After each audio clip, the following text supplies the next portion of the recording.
Yeah, I did tend to agree with you. I think that leadership, even the most vile and murderous leadership, usually thinks they're working for the general good. So, 35 years ago, the RAND Corporation released Japanese counterinsurgency manuals for their counterinsurgency operations in Manchuria and North China. I read an article at the time in which I compared Japanese counterinsurgency manuals with U.S. counterinsurgency manuals for South Vietnam.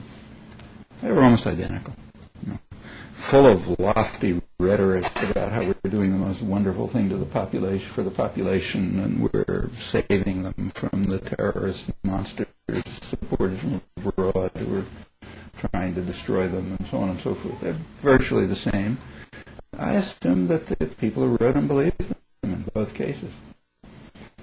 It wasn't one of my most popular articles, I should say. Very few of them are popular, but this was particularly unpopular.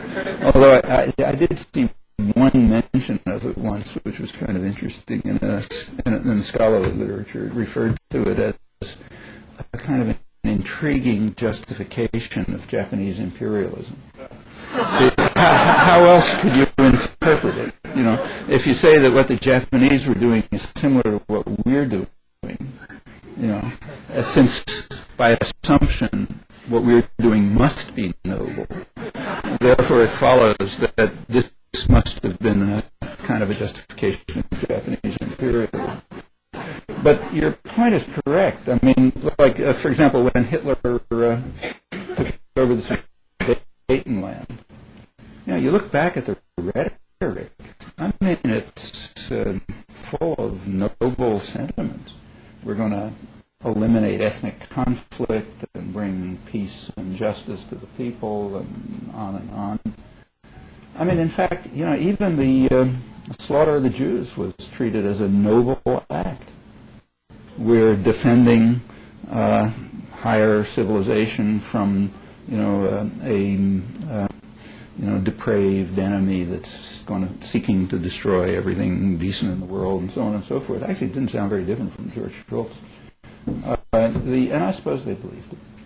I mean, if you read the internal Nazi literature, like Himmler talking to somebody, they say the same things, and I suppose they believed it. What difference does it make?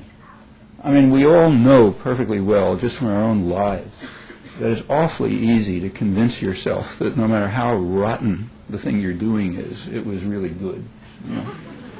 If there's anybody who hasn't had that experience, they're more saintly than anyone I ever met. And I suppose it's the same when you're carrying out major crimes. But what do we care? I mean, do I care if Himmler believed what he was saying? I don't care.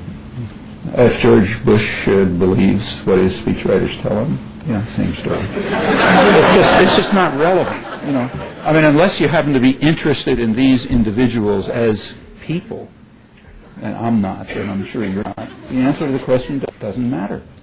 They're playing a certain institutional role. We're interested in the institutional role. I don't care what they believe. In fact, if you compare Osama bin Laden and Bush and Blair, the rhetoric is remarkably similar. Take a look. Compare the speeches. Osama bin Laden raves on about how it's our duty to drive the infidels out of our land. Okay. And Bush and Blair say we have to drive evil out of the world. They're saying about the same thing. The only difference is that when Osama bin Laden refers to our lands, he means Muslim lands. And when Bush and Blair talk about our lands, they mean the world, or maybe the universe. But that reflects the difference of power. On the other hand, the wording is almost exactly the same.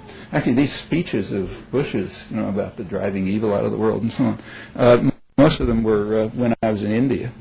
So I was actually, just for fun, I was reading the Indian epics, Ramayana and those things. It's astonishingly similar. If you go back to the ancient Indian epics from, 1500 BC or something like that, the Rama, the main guy, is the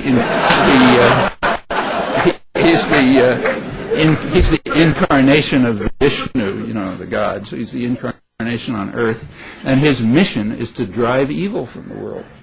In fact, Bush's speechwriters were pulling stuff right out of the and that was written much better, and it was a lot more fun to read. But it's the same idea, basically, and it comes pretty naturally to people with power. Maybe